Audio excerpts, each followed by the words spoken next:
પીડા હશે. તમે વિચારો કે જે વ્યક્તિને અનકન્ડિશનલ અને જીવનભર મદદ કરી છે, એ વ્યક્તિ જયારે આવીને એમ કે તું જુઠ્ઠો છે અંત સમયે, કેટલું બધું ખરાબ લાગ્યું હશે. આઈ એમ શ્યોર કૃષ્ણની હરિવંશની કથાઓમાં પીડા છે. કૃષ્ણ કઈ હંમેશા ખુશખુશાલ ડાન્સિંગ ગોડ, મ્યુઝિક ગોડ નથી રહ્યા. એને પણ ખૂબ પીડા જોઈ છે, યાદવાસ્થળી જોઈ છે. પોતાની નજર સામે પહેલો ઘા સાત્યકી પર, એનો પોતાનો મિત્ર જેની સાથે જીવનભર એક દોસ્તી રહી, એવા માણસ ઉપર તમારે ઘા કરવો પડે. કેટલી પીડામાંથી પસાર થયા હશે. તો દુઃખી થઈને જતા રહે છે ત્યાંથી. અને એમના ગયા પછી સત્યભામા પૂછે છે કે આ બ્રહ્મચર્યનું શું કહી ગયા? હું સમજી નહીં. આટલી પત્નીઓ, આટલા પુત્રો, આટલા પ્રપૌત્રો, અને ત્યારે દ્રૌપદી આંખોમાં અશ્રુ સાથે જવાબ આપે છે કે કૃષ્ણના એક પણ લગ્ન સ્નેહ લગ્ન નથી, એના બધા દેહ લગ્નો છે. સ્નેહ તો ક્યાંક બીજે જ વસે છે. આ પીડા સાથે આખી જિંદગી જીવવું અને છતાં કમ્પ્લેન ન કરવી, એ કૃષ્ણ પાસેથી શીખવાનું છે. તમે કોકને અમસ્તાએ પૂછો ને કે કેમ છો, તો સવારે ઉલટી થઈ ત્યાંથી ચાલુ કરે. અરે ભાઈ હું તમને કહું, મારી તો તબિયત એટલી બગડી ગઈ, મને તો આમ થયું, ગરમી, કોકને ગરમી બહુ. હમણાં તો કેટલા લોકોને હું જોઉં છું, ભગવાન ઉપાડી લે, બહુ ગરમી. અરે તો ઉપર ઠંડક છે એવું કોઈ પ્રોમિસ છે? આ ગરમી ઉપરથી જ આવે છે, ઉપર કદાચ વધારે હશે. સૂર્યની પત્ની સંજ્ઞા એના પોતાના પતિના તાપથી ભાગી છૂટે છે અને પોતાની જ બેન છાયાને સોંપી જાય છે કે રાખો. અને એ છાયાને 3 સંતાનો થાય છે, યમ, યમુના અને શનિ. અને યમુના ધ્રુજ્યા કરે છે, કોન્સ્ટન્ટ થરથરતી છે પિતાના ક્રોધથી. અને એ યમુનાને જ્યારે ઋષિઓને પોતાની યમુનાનો તાપ બહુ અસહ્ય થઈ જાય છે ત્યારે કહે છે કે હું તો મારા ભીતરના તાપથી બળું છું. આ ભીતરના તાપથી બળતી યમુના, જ્યાં એને ગૌતમ ઋષિ કહે છે કે હું તને આશીર્વાદ આપું છું કે જ્યારે કૃષ્ણ અવતાર લેશે અને જ્યારે એના અંગૂઠાનો તને સ્પર્શ થશે ત્યારે તને શાતા મળશે. સાહેબ, જેના અંગૂઠાના સ્પર્શથી શાતા થાય એ આમ હડપચી પકડીને ઊંચી કરે તો કેટલી શાતા વળી હશે ભીતર ક્યાંક. કેટલું બધું બદલાઈ ગયું હશે એક સેકન્ડમાં અંદર. એની સામે ઉભા રહેવાથી પણ તમને એમ થઈ જાય કે કઈ માગવું નથી, કઈ જોઈતું નથી, બસ તને મળી લીધું, સારું લાગે છે. હવે ક્યારેક કોઈક દિવસ મને જરૂર પડે તો આવીને ઉભો રહેજે ભાઈ, એનાથી વધારે કાંઈ તારી પાસે જોઈતું નથી. અને આવું તમે ન કહો તોય, તમે જો ખરેખર હૃદયપૂર્વક બોલાવો તો આવે વગર રહેતો જ નથી. એ નરસિંહ હોય તો પણ, એ મીરા હોય તો પણ, એ સૂરદાસ હોય તો પણ, એ રસખાન હોય તો. પઠાણ રોજ જંગલમાં જાય છે, એની સાથે એક નાનો છોકરો રમે છે સાહેબ, અને એ છોકરો માખણ ખાય અને મોરપીંછ પહેરે ને આવું. એ આવીને કોકને કહે છે તો કે કૃષ્ણ છે, અને રસખાન આવીને કહે છે કે એમ તો ચલો ચલો તમને બતાવું. જયારે લોકોને બતાવવા જાય છે ત્યારે ત્યાં કૃષ્ણ નથી, ભીતર છે સાહેબ. બહાર બતાવવા ગયા તો મર્યા. જે ક્ષણે કૃષ્ણનું પ્રદર્શન કરવાનો પ્રયત્ન કર્યો એ ક્ષણે કૃષ્ણ વેનિશ. અનુભવો, સંવાદ કરો, ઝઘડો, રડો, ફટકારો, એને બધું કરો, પણ અંગત. તમારો કૃષ્ણ જુદો, એમનો જુદો, આમનો જુદો, આમનો જુદો, આમનો જુદો. દરેક ગોપીને મળે. કોઈ પણ ગોપીનો કૃષ્ણ બીજી ગોપી જેવો નથી. આ મજા છે. આ હું માનું છું ભાગવત શીખવે છે કે કોઈનો કૃષ્ણ બીજા જેવો નથી. તમારો ઈશ્વર તમારો પોતાનો છે, એનો ઈશ્વર એનો છે, આનો આ છે, આનો આ છે. ન પડો એમાં. કોઈના ઈશ્વર સાથે તમારા ઈશ્વરની સરખામણી ન કરો. એ હું માનું છું ભાગવત શીખવે છે. આપણે બધા બહુ સરખામણી કરીએ કે ઇસ્લામમાં આમ કીધું ને ફલાણામાં આમ કીધું ને આમાં આમ કીધું. કોણે કીધું? કોઈએ સાંભળ્યું છે? મેં નથી સાંભળ્યું. શાસ્ત્રોમાં આમ લખ્યું છે. કેટલા લોકોને મેં એવું કહેતા સાંભળ્યા છે, આવું શાસ્ત્રમાં લખ્યું. કયા શાસ્ત્રમાં? કાઢીને બતાવો, પાનું કહો. હું કહું ગોકર્ણ ગીતા 27માં પાને છે, ચોથા સ્કંદનો 79 અને 80મો શ્લોક. 2 જ શ્લોકમાં ગોકર્ણ ગીતા કહે છે. એના પિતાને એમ કહે છે કે એ તમારો દીકરો છે અને તમારો દીકરો જો તમને ત્રાસ કરતો હોય તો મહેરબાની કરીને એને છોડો અને તમે તમારા આત્માનું કલ્યાણ કરો. આવું આજથી હજારો વર્ષ પહેલા ગોકર્ણ નામના માણસે ભાગવતના ચોથા સ્કંદના 79 અને 80મા શ્લોકમાં કહ્યું છે કે સંતાન પણ જો નકામું હોય તો એને છોડી દેવામાં તમારા આત્માનું કલ્યાણ છે. હમણાં અહીંથી વૃદ્ધાશ્રમની વાત કરી વિજયભાઈએ. મારે તો એક એ પણ વાત કહેવી છે કે વૃદ્ધાશ્રમમાં રહેવું એ કોઈ બહુ દયનીય, અસહ્ય, બહુ પીડાદાયક પરિસ્થિતિ નથી. શેને માટે આપણે એને દયનીય, અસહ્ય પરિસ્થિતિનું સ્વરૂપ આપીએ છીએ?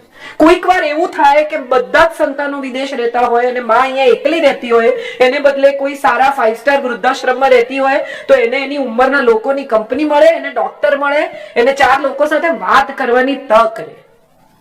શું કામ આપણે એવું વિચારીએ છીએ કે વૃદ્ધાશ્રમ ખરાબ જ હોય, છોકરા કાઢી જ મૂકે? આવું કંઈ હોતું નથી. આ બધા મન સાથે જોડાયેલા વહેમો છે. મને એવું લાગે છે કે જેને જે ગમે ને એ પ્રમાણે જીવે એવી તક જો મળે તો માનવું કે સુખી છે. આ સાદો હિસાબ છે જિંદગીનો. તમને શું ગમે છે? તમને સંગીત સાંભળવું ગમે છે અને તમારી પાસે 4 મ્યુઝિકના કાર્યક્રમ છે મહિનાના અંતે, સાહેબ તમે સુખી છો. તમને સારું ખાવાનું ભાવે છે, નવી રેસ્ટોરન્ટ ખુલી છે, તમારા 4 મિત્રો છે, તમને કહે છે ચાલો જઈએ, તમે જઈ શકો છો, ખાઈ શકો છો, પચી જાય છે, સાહેબ તમે સુખી છો. સુખી હોવું હમણાં બહુ સરસ. એક દિવસ જુનાગઢ ગઈ હતી તો ભીખુદાનભાઈને મેં પૂછ્યું, મેં કીધું તમારા હિસાબે સુખ શું? ભીખુદાનભાઈ બહુ જબરદસ્ત વાત કરી. ભીખુદાનભાઈ જ્ઞાની, અત્યંત જ્ઞાની અને બહુ રસપ્રદ વ્યક્તિત્વ છે.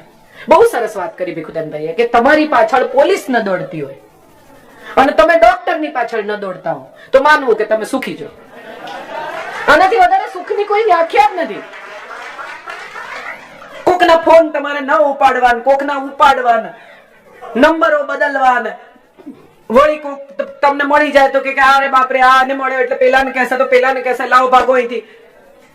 આવું કંઈ ન કરવું પડે. તમે સૌને આનંદથી મળી શકો અને સાંજના છેડે તમારે 3 ડોક્ટરને, પણ ડોક્ટરની બી એક મજા છે, મને બહુ ગમે છે.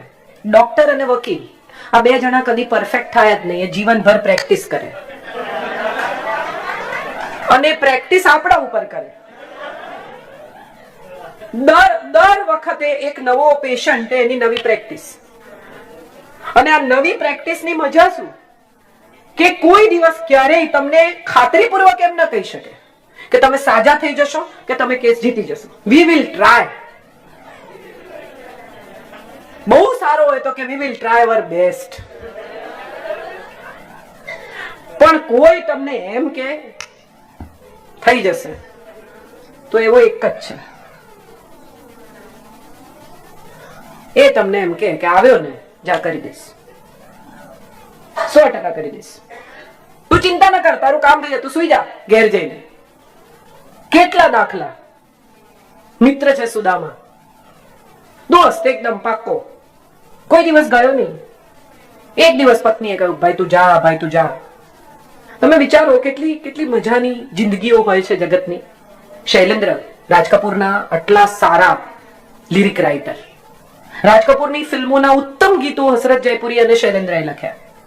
શૈલેન્દ્રજી મુશાયરામાં કવિતાઓ વાંચે. રાજ કપૂર એક દિવસ મળવા ગયા અને એમણે જઈને કહ્યું કે મારી ફિલ્મો માટે લખો યાર. એ વખતે ગીતકાર અને કવિ બે જુદા.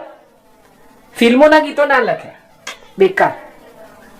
કવિ એટલે મુશાયરામાં વાંચે, એનું સન્માન હોય, એને તાળીઓ મળે. ગીતકાર એટલે ફાલતુ પૈસા લઈને ગીત લખે. આવું આપણે ના પોસાય. એટલે શૈલેન્દ્રએ કહ્યું કે હોશ મેં આવો, મેં કવિ હું, ગીતકાર નહીં હું. ભલે. રાજ કપૂરે એક કાર્ડ આપ્યું અને કહ્યું કે ભાઈ કોઈ દિવસ જિંદગીમાં જરૂર પડે, ઈચ્છા થાય, મળવાનું મન થાય તો આવજે. એ પછી શૈલેન્દ્રની જિંદગી વીતી. લગ્ન કર્યા કમલા નામની બેન સાથે, જીવન ચાલ્યું, કોઈ બીજો સમસ્યા રહી નહીં. પણ પૈસા બહુ ખૂટે. પરિવાર, છોકરાઓ ધીમે ધીમે વધતું ગયું. મુંબઈ જેવું શહેર. પત્ની રોજ કહે કે પેલું કાર્ડ છે રાજ કપૂરનું, આટલું તમને કીધું પણ જતા નથી. આ સુદામાની પત્ની જેવી કે છે તું વારે વારે કે કૃષ્ણ ઓળખે છે, કૃષ્ણ ઓળખે છે, જા.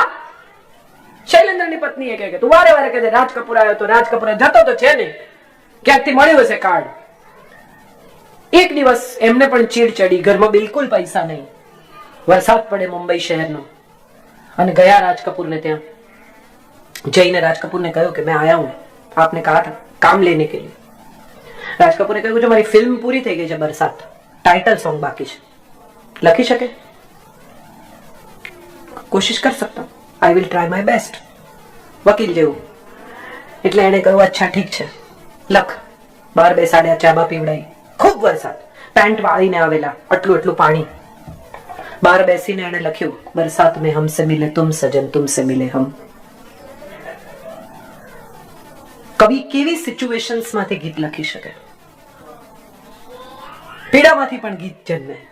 તીસરી કસમ બનાવી, પૈસા વૈસા ખતમ થઈ ગયા, પોતાના જ લોકો રખડાવે, પોતાના જ લોકો હેરાન કરે, પોતાના જ લોકો મદદ ન કરે, પૈસે ટકે તદ્દન ખુવાર થઈ ગયા. અને જે માણસને એમણે પ્રોડ્યુસર બનાવેલો એના ઓફિસની બહાર બેસી રહ્યા, ખબર પડી કે અંદર શંકર જયકિશન બેઠા છે. 2.5 કલાક એમને બહાર બેસાડ્યા. આ એ જ લોકો કે જેની સાથે વર્ષો વર્ષ કામ કર્યું. હવે પૈસા નથી, કોઈ નથી. નીકળતી વખતે એક નાનકડી ચિઠ્ઠી લખી, પ્યુનને આપી કે શંકર કે જયકિશન બેમાંથી જે બહાર નીકળે એને આપી દેજે. ચિઠ્ઠીમાં શું લખ્યું?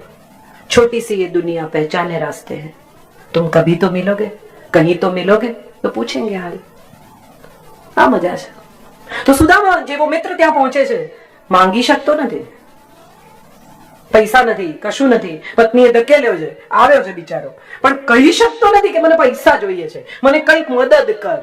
આવું તો બોલાતું નથી મોઢામાંથી. અજાચક બ્રાહ્મણ છે. એની સામે એક બીજો દાખલો દ્રોણ અને દ્રુપદનો. દ્રુપદ જાય છે દ્રોણ પાસે, એક ગાય માંગો. આ મોટા રાજા પાસે એક ગાય, દીકરાને દૂધ પીવડાવવા, કઈ નથી જોઈતું. દ્રુપદ અપમાન કરે છે, કાઢી મૂકે છે. મહાભારતની શરૂઆત દ્રૌપદીના વસ્ત્ર ખેંચાયા કે દ્યુત રમાયો ત્યાંથી નથી થઈ. એટલું બધું અપમાન કરે છે દ્રોણનું ને કાઢી મૂકે છે. અને નીકળતી વખતે દ્રોણ નક્કી કરે છે કે હવે હું તને સમજાવું કે એક બ્રાહ્મણ શું કરી શકે. બ્રહ્મ તેજ છે, બ્રહ્મરંધ્ર અહીંયા છે. ગીતાના 15મા અધ્યાયનો પહેલો શ્લોક છે, ઉર્ધ્વ મૂલ અધ શાખા અશ્વત્થ પ્રાહુર્વ્ય.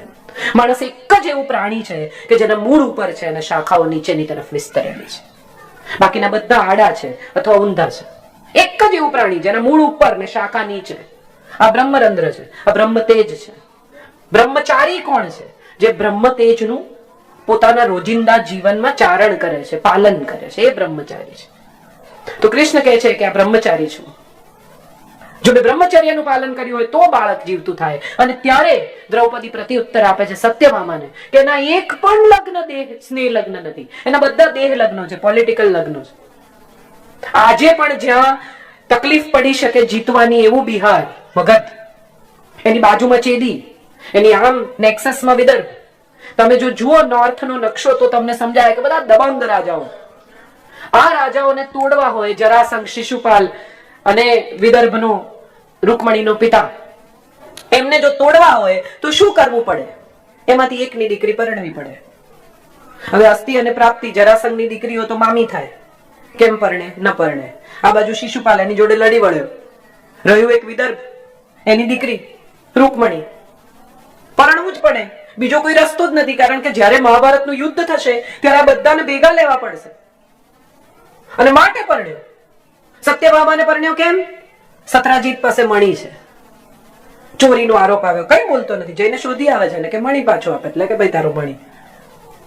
અને મણી પાછો આપે છે ત્યારે સત્રાજીત કહે છે કે મણી તો સ્વીકાર, સાથે મારી દીકરી પણ સ્વીકાર. સત્યભામા, સૂર્યની દીકરી, મિત્ર વૃંદા, કાલિંદી, યમુના. મજાની વાત એ છે કે આ બધી જેટલી સ્ત્રીઓ સાથે પરણ્યો એની પાછળ એક એક કથા છે. અને આ બધી કથાઓમાં ક્યાંય પણ કૃષ્ણ પ્રેમમાં પડ્યા એવું વાક્ય આવતું નથી. ક્યાંય કોઈ કથામાં કે પછી કૃષ્ણને પ્રેમ થઈ ગયો. પ્રેમ એક જ વાર થયો અને એને મૂકીને નીકળી ગયો. કેમ? તો કે એને ભેગો લઈ ગયો તો આ બધું કરી જ શક્યો હોત નહીં, પછી પ્રેમમાં જ રહ્યો હોત. કરતી વખતે પૂર્ણપણે સ્વયંને સમર્પિત કરીને જે કરો તે કરી લેવાનું, ને કર્યા પછી નીકળી જવાનું ને પાછા ફરીને નહીં જોવાનું, એ કૃષ્ણ શીખવે છે. પ્રેમના સમયે પ્રેમ કર્યું, યુદ્ધના સમયે યુદ્ધ કર્યું, રાજનીતિના સમયે રાજનીતિ કરી. ક્યાંય રાજનીતિમાં એમ નથી કહ્યું કે પછી એક મારી ગર્લફ્રેન્ડ હતી રાધા. આવું ક્યાંય નથી કહ્યું. કેટલા બધા લોકો કહે છે કોલેજમાં, સ્કૂલમાં પ્રેમ હોય, અટ્રેક્શન, ઇન્ફેચ્યુએશન, જે તમારે એને ટાઇટલ આપવું હોય. પછી એમાં હાર્ટ દોરે નોટમાં, તીર બીર પસાર કરે, એમાંથી એમાં નામો લખે, સાયકલ નીચે એનો ઉતરી જાય પસાર થતી હોય ત્યારે, એમાં એ તો આમ જ જુએ ખાલી, બીજું કઈ કરે નહીં. અને છતાંય જો એકાદ બે પેગ પીએ તો એમ કે મારો પહેલો પ્રેમ. પ્રેમ તો ક્યાં, કઈ થયું જ નહીં. એક કોકો કોલા ભેગી પીધાની સ્મૃતિ નથી, અને તોય કહે કે આ મારો પ્રેમ. પછી એલ્યુમિનાય થાય, બધા ભેગા થાય, એ પણ આવશે એવા વિશ્વાસ સાથે બંને જાય. અને સાહેબ પહેલી વાર 20 વર્ષ પછી એકબીજાને જુએ ને ત્યારે સ્પાઉસ એવા વાલા લાગે. પહોંચશે ધીમે ધીમે. કારણ એ છે કે જે નથી મળ્યું ને એ હંમેશા બહુ ખૂબસૂરત હોય છે. જેના વગર જીવ્યા ને એ હંમેશા, કારણ કે કલ્પનાની સુંદરતા છે. શું થઈ શક્યું હોતની કથા છે, શું થયું એની કથા નથી. અને માટે કદાચ રાધા કૃષ્ણનો પ્રણય આપણને બહુ આકર્ષે છે, કારણ કે ઇનકમ્પ્લીટ છે. કમ્પ્લીટ પ્રણય હોત તો આવો ન લાગ્યો હોત. અને માટે રૂકમણી અને સત્યભામા બંને ઉભા છે ત્યારે દ્રૌપદી કહે છે કે એક પણ લગ્ન સ્નેહ લગ્ન નથી, એના બધા દેહ લગ્નો છે. અને આ મારાથી વધારે કોણ સમજે છે? તમે સમજો, કૃષ્ણ અને દ્રૌપદીની પીડા સિમિલર છે. જે ચાહ્યું તે મળ્યું નથી, જે મળ્યું તે માણવું પડ્યું છે. આ જિંદગીની બહુ મોટી પીડા હોય છે. અને છતાંય કૃષ્ણને તમે ક્યાંય ફરિયાદ કરતા નથી જોતા. તમે વિચારો, અત્યારે આ બધી ગર્ભ સંસ્કારની કથાઓ, આપણે કેટલી બધી ક્લાસીસ ચાલે ને, આમ થાય ને પેલું થાય ને, ગર્ભ સંસ્કાર શીખવાડે. કૃષ્ણની માએ કેવા ફફડતા જીવે 9 મહિના કાઢ્યા હશે. એના ગર્ભમાં તો ભય સિવાય કઈ નથી. 7 બાળક જેના મારી નાખ્યા છે નજર સામે, એ માએ 8મી પ્રેગ્નન્સી કેવી વિતાવી હશે. રોજ સવારે ઉઠીને એમ થાય માર નાખશે. અને ભયનું સંતાન કેવું નિર્ભય છે સાહેબ. એવું કઈ નથી કે ક્યાંથી શું આવે છે. અગત્યનું એ છે કે તમારા જન્મ અને તમારા મૃત્યુની વચ્ચેની જિંદગી તમને જે સોંપી છે એનું તમે શું કરો છો. કોરો કાગળ બધાને આપે અને એમ કે તમને જે દોરવું એ દોરો. કોઈ પણ 2 જણાનું ડ્રોઈંગ સરખું નહીં હોય. No 2 people will be the similar in doing what they are asked to be done. I think that's what life is all about. કોઈની જિંદગી સરખી નથી હોતી. આપણને બીજાની સરખામણીએ આપણું દુઃખ વધારે લાગે છે અને સુખ ઓછું લાગે છે. આ આપણો પ્રોબ્લેમ છે કે આપણું સુખ બીજાની સરખામણીએ ઓછું છે ને આપણું દુઃખ બીજાની સરખામણીએ વધારે છે. કૃષ્ણએ કોઈ દિવસ નથી કહ્યું હું દુઃખી છું. કોકને તમે પૂછો તો બહુ મજા આવે કે શું તમારું નામ બધું બરાબર ને? અરે બેસો બેસો, તમને કહું, સાવ નાનો હતો ને ત્યારે મારા મા બાપ મને મૂકી આવ્યા. અહીંથી ચાલુ થાય આમ તો કથા. પછી ગર્લફ્રેન્ડને છોડી દેવી પડી, પછી મામાને મારા હાથે માર્યો બિચારો. હવે મને એમ થાય છે કે ભૂલ જ થઈ ગઈ. આવી કથા કહી જ શકાય જે મળે એને, પણ એ કોઈ દિવસ પોતાની પીડાની કથા નથી કરતો, બીજાની પીડા હરે છે સાહેબ. જે એને અડે, જે એની નજીક જાય, જે એની આસપાસમાં હોય, એ બધાની ભીતર ઉજાસ કરવાનું કામ કરે છે કૃષ્ણ. તમસને દૂર કરે છે, રજસનો અહંકાર કાઢી નાખે છે અને સંપૂર્ણપણે સત્વ કરે છે. કેમ? કારણ કે જગત આખાને મથીને જે માખણ નીકળે છે એ કૃષ્ણને પ્રિય છે.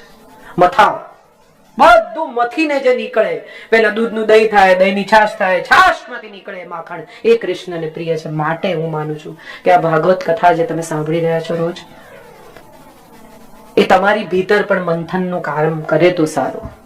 કશું મથાય તો અંદરથી અમૃત નીકળે.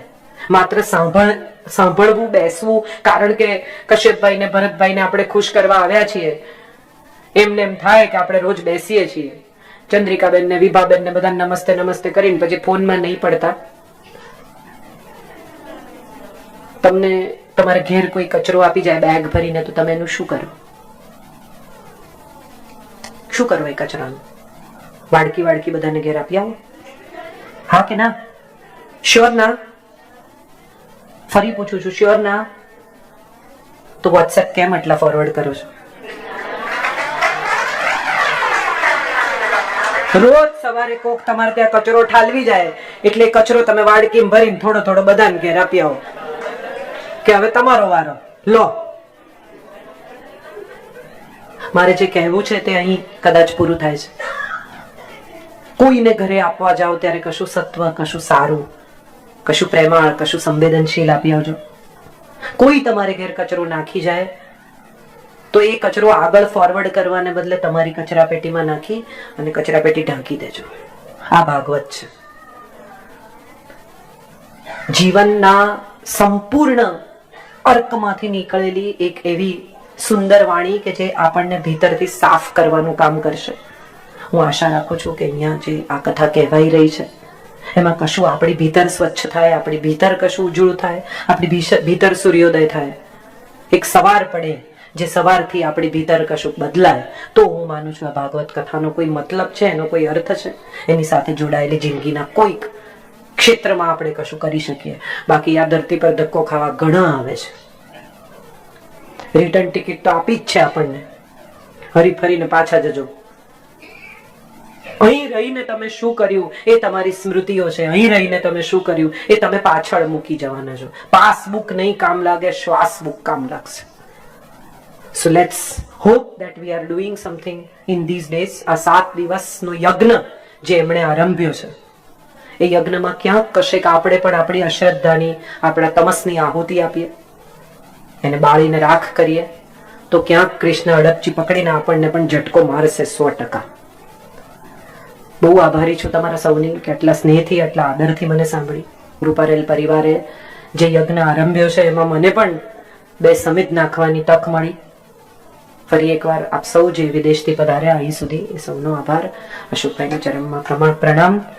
અને આપ સૌને પ્રણામ કરીને, આપ સૌની ભીતર વસતા કૃષ્ણને પ્રણામ કરીને હું મારી વાત પૂરી કરું છું.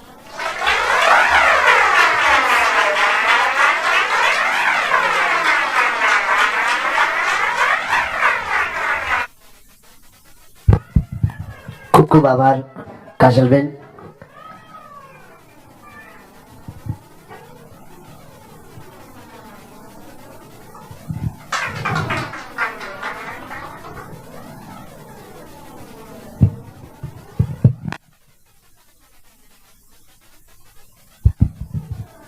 હા, અહીંયા ઉપસ્થિત ઘણા બધા શ્રોતાઓ આપણે કાજલબેનને સાંભળ્યા.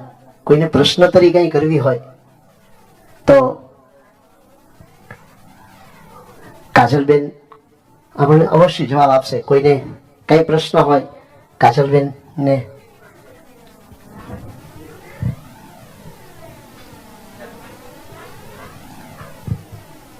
ત્યાંથી જે કોઈને કઈ પ્રશ્ન કરવો હોય તો આપ આપની જગ્યાથી હાથ ઊંચો કરશો. યતીનભાઈ.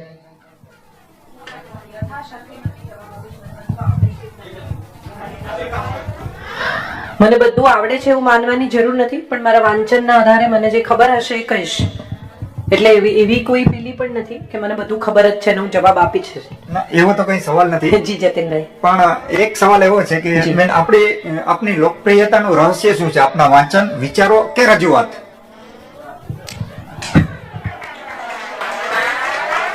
પહેલા તો આપણે એવું એસ્ટાબ્લિશ કરવું પડે કે હું લોકપ્રિય છું,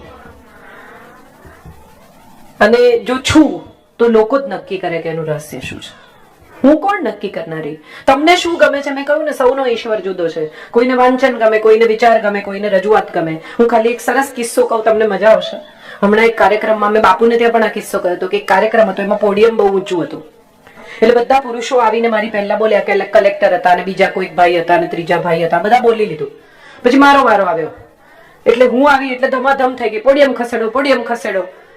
એટલે મેં આવીને કહ્યું, મેં કીધું આના પરથી આપણે એક વાત સમજી શકીએ કે સ્ત્રી માત્ર સાંભળવાની નહીં, જોવાની પણ ચીજ છે. લોકપ્રિય છું કે નહીં મને ખબર નથી, પણ મારો પ્રયાસ એ હોય છે કે દરેક વખતે હોમવર્ક કરીને આવું.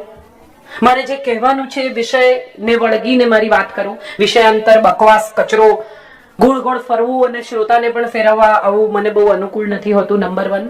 અને વેરી ઇમ્પોર્ટન્ટલી, અહીંયા બેઠેલા જે 200 જણા મને 1 કલાક આપે છે, એટલે 60 ગુણ્યા 200 એટલી મિનિટ વેડફવાનો મને અધિકાર નથી. 1000 લોકો બેઠા હોય, હું 1 કલાક બોલું તો એનો અર્થ એમ થયો કે મારી પાસે 60,000 મિનિટો છે. આ 60,000 minutes I have no right to or I cannot afford to waste. હું દુબઈ બોલી ત્યારે પણ હું મુંબઈ પર પૂરી તૈયારી સાથે, એટલે 30 મિનિટ બોલવાનું હતું, પણ જો મારે 1.5 કલાક બોલવાનું હોત તો મારે કેટલું બોલવું પડે એની તૈયારી સાથે હું આવી. મારી પાસે હજી પણ નોટ્સ છે કે યજ્ઞમાં કઈ 4 વસ્તુઓ, 25 તત્વો કયા. મને લાગ્યું કે હવે અહીંયા એની જરૂર નથી, so I keep to my subject. પણ મને એવું લાગ્યું હોત કે કદાચ આનાથી વધારે મારે વાત કરવાની છે, તો હું મારી નોટ્સ હજી પણ છે મારી પાસે. સો આઈ પર્સનલી ફીલ કે મારું હોમવર્ક કદાચ શ્રોતાને મારી સાથે બાંધી રાખે છે. I work very hard. હું બહુ મીડિયોકર છું, પણ હું બહુ મહેનતુ છું.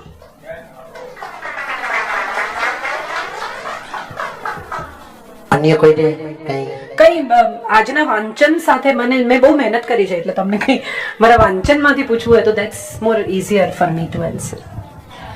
કાજલબેન, એક પ્રશ્ન એવો છે કે બધાય અમે 60 વર્ષના થઈ ગયા છીએ, તો 60 વર્ષ પછી લાઈફમાં ફેમિલી સાથે કેવી રીતે જીવવું જોઈએ એના માટે કઈ તમને આઈડિયા આપો ને. 60 વર્ષ સુધી જે કર્યું હોય ને એ ન કરવું.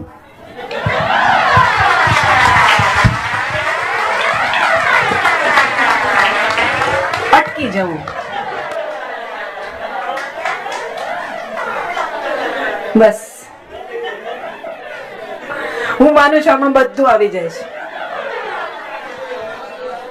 ગુસ્સો કર્યો હોય તો ન કરવો, પૈસા કમાવા સિવાયનું કંઈ ન કર્યું હોય તો ન કરવું, સલાહો આપી હોય તો ન આપવી, સ્વયં સાથે સમય વિતાવવાનો પ્રયાસ કરવો, કારણ કે હવે સમય ઓછો છે. મરીઝ સાહેબે બહુ સરસ કીધું છે કે જિંદગીના રસને પીવામાં કરો જલ્દી મરીઝ. એક તો ઓછી મદિરા અને બીજું ગળતું જામ છે.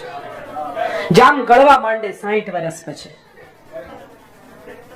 ટિકિટ કન્ફર્મ ક્યારે થાય ખબર નહીં, બાકી ટેબલ પર મુકાઈ જાય, જોતા રહેવું. આઉટ ઓફ સુટકેસ બેગો પેક કરી રાખવી. અને બેગો પેક કરવાની મજા એ છે સાહેબ કે હું અહીંયા રાજકોટ આવવાની હું તો મારે જે 2 જોડી કપડા જોઈએ એટલા જ લવાય, આખું વોર્ડરોબ ન લવાય. એટલે 60 પછી જ્યાં જવાનું છે ને ત્યાં જે જરૂર છે ને એટલું જ પેક કરજો, આખું વોર્ડરોબ નહીં કરતા. એક કાકા કાકી જતા હતા ક્યાંક, એરપોર્ટ પહોંચ્યા તો કાકાએ કહ્યું કે કઈ રહી નથી ગયું ને? તો કાકીએ કહ્યું કે ફ્રીજ લીધું હોત તો સારું થાત. તો કાકાએ કીધું કે ફ્રીજ કેમ? તો કાકીએ કીધું એરપોર્ટ તો પહોંચી ગયા પણ ટિકિટ પાસપોર્ટ બધું ફ્રીજ પર છે, એટલે ફ્રીજ નહીં લેવાનું, એના પર પડેલી ટિકિટ ને પાસપોર્ટ લેવાના. આપણું કન્ફ્યુઝન એ છે કે આપણે પાસપોર્ટ ટિકિટ લેવામાં પેલું ફ્રીજ જોડે ઘસડીએ છે, નહીં ઘસડવાનું. જી હર્ષભાઈ. કાજલબેન, તમને બધી જગ્યાએ જાઓ છો અને જુદા જુદા ઓડિયન્સને મળો છો અને એ તમને સાંભળે છે, તમને કઈ જાતનું ઓડિયન્સ વધારે ગમે? મને અહીંયા આજે જે ઓડિયન્સ મળ્યું ને ખરેખર એવું મને ક્યાંય નથી મળ્યું, ને આવું બધે કહું છું.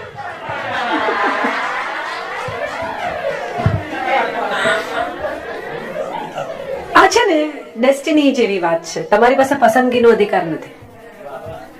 ઓડિયન્સ વક્તા પસંદ કરી શકે છે, વક્તા ઓડિયન્સ પસંદ ન કરી શકે. એ ચોઈસ જ નથી આપણી પાસે. એટલે ચોઈસ કરવાને બદલે હું એવો પ્રયત્ન કરું કે હું મારા ઓડિયન્સને એજ્યુકેટ કરું, એ લેવલ પર લઈ આવું જ્યાં હું વાત કરી રહી છું. બધા નકામા છે, કોઈ કઈ સમજતું નથી, એનો કોઈ મતલબ નથી. એ સમજે ત્યાં સુધી એને લાવવાનું કામ હું માનું છું એક વક્તા કરે છે, અને એ કરતા રહેવું જોઈએ. We should upgrade our own audiences. We should upgrade them to a level where we want to talk.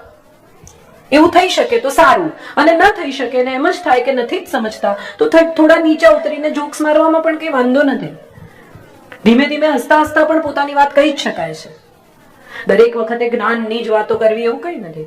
ઘણી વખત એવું લાગે, એવી સમજણ પડી જાય કે મજા કરવા આવ્યા છે. જેમ કે લગ્નમાં મને ઘણા લોકો બોલાવે, હું પહેલા જ કહી દઉં કે લોકો પાર્ટી કરવા આવ્યા, લેક્ચર સાંભળવા નથી આવ્યા.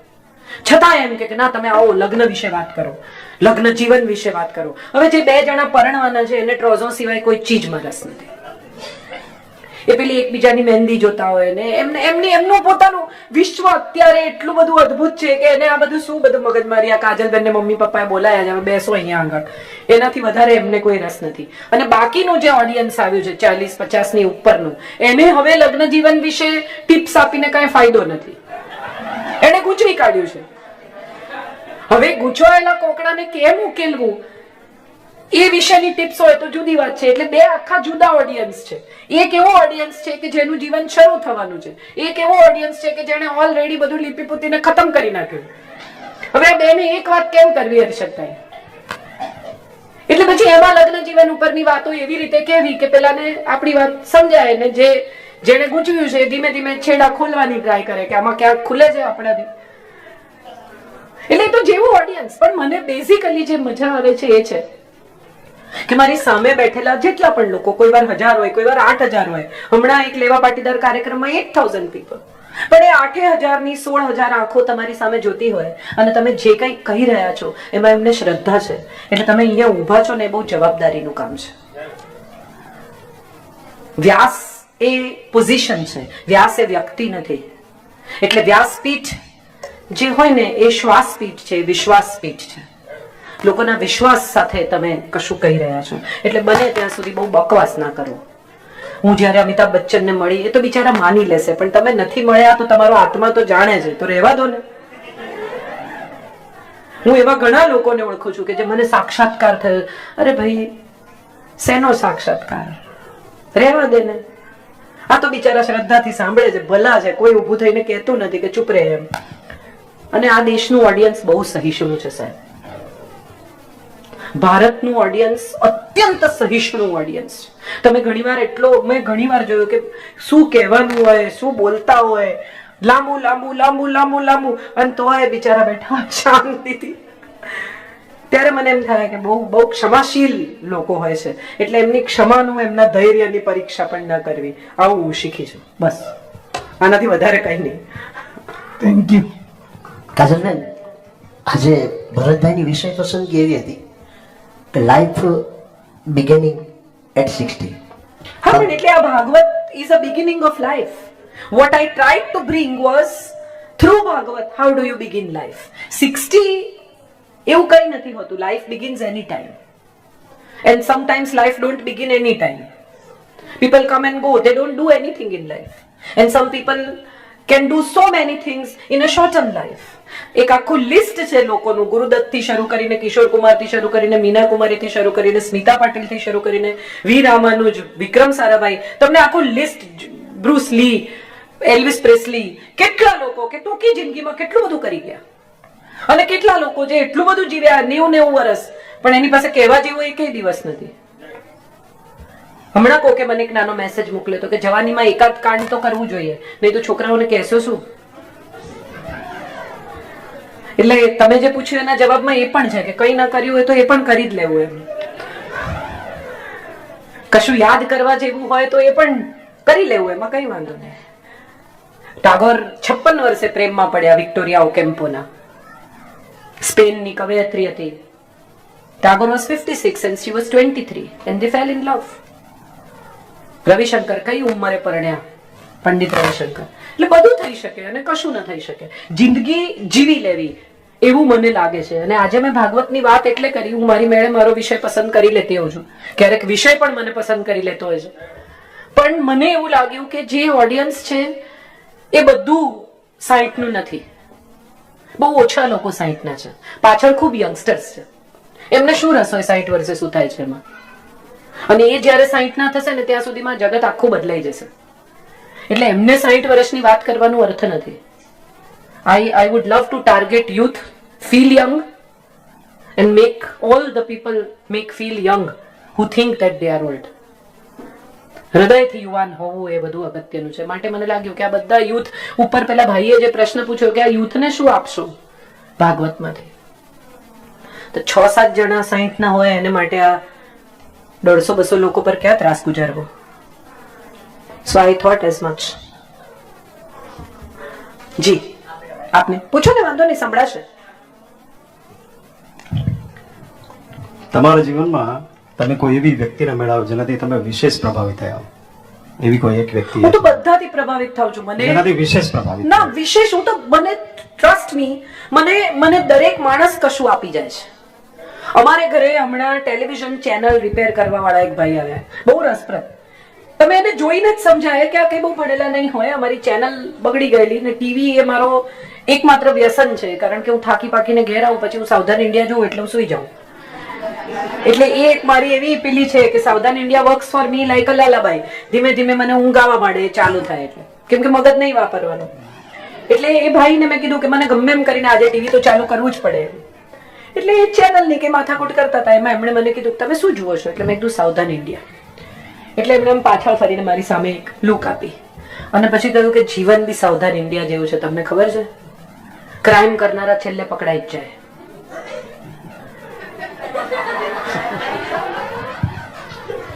હું એટલી ઇમ્પ્રેસ થઈ ગઈ ભાઈથી. આ કર્મના ફળ, આ ગીતા છે. What he said was Gita in one line. કે તમે ખરાબ કામ કરો તો તમે છેલ્લે પકડાઈ જાઓ.